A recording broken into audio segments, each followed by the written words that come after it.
یہ سوال کسی نے میرے چوتھے امام سے کر لیا تھا، مولا ہم تو آپ کے بابا کو بڑا یاد کرتے ہیں کہ آپ کے بابا نے بھی ہمیں یاد کیا تھا۔ امام رونے لگے، ارشاد فرمایا میرے بابا نے تمہیں 3 موقع پر یاد کیا ہے۔ پہلا موقع وہ تھا جب میرا بابا اصغر کے لیے پانی مانگ رہا تھا،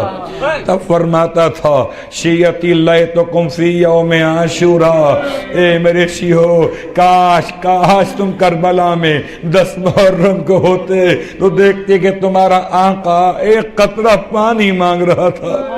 اشقیہ دینے سے انکار کر رہے تھے۔ امام فرماتے ہیں دوسرا موقع وہ تھا جب میرا بابا مجھ سے ملاقات کے لیے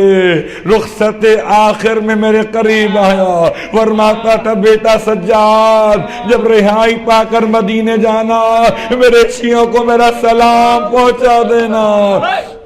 امام روتے تھے، فرمایا تیسرا موقع وہ تھا برداشت کر سکیں گے کہ روایت کے جملے ہیں جب 4 سالہ بچی مقتل کربلا میں ٹھوکریں کھاتی ہوئی بابا کی لاش کے قریب آئی ہے، بابا بلا رہا تھا بنیا الیہ سکینہ میرے قریب آؤ، بچی باپ کے قریب گئی ہے، لاش کی ایسی حالت نہ تھی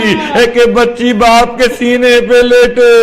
مگر جب جناب زینب کبریٰ نے بچی کو باپ کی قریب سے اٹھایا تو سینے سے لگا کے فرمایا بیٹی اتنے لاشوں میں باپ کو کیسے پہچانا؟ رونے والوں لاش کی پہچان یا چہرے سے ہوتی ہے یا لباس سے ہوتی ہے یا اگر کوئی مخصوص نگینہ یا انگوٹھی وغیرہ پہنی ہوئی ہو یا کمر پہ کوئی الگ مخصوص پٹکا باندھا ہوا ہو۔ آئے میرا مولا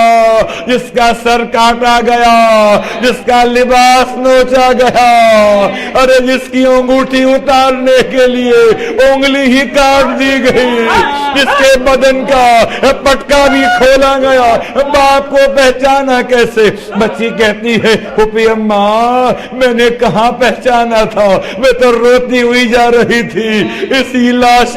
بے سر سے ندا بلند ہوئی اے بنیا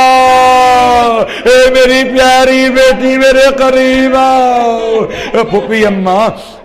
بابا نے بلایا تھا، اب فرماتی جناب زینب کبریٰ بیٹی سکینہ یہ تو بتا بابا نے کچھ اور بھی فرمایا تھا؟ تو رو کے کہتی پھوپھی اماں بابا کی ایک کٹی ہوئی رگوں سے آواز آتی تھی شیعتی مہما شربتم معاذ من فنجبونی، اے میرے شیعو جب کبھی ٹھنڈا پانی پینا میری پیاس کو یاد کر لینا، جب کبھی کسی غریب کا تذکرہ کرنا مجھ غریب الوطن کو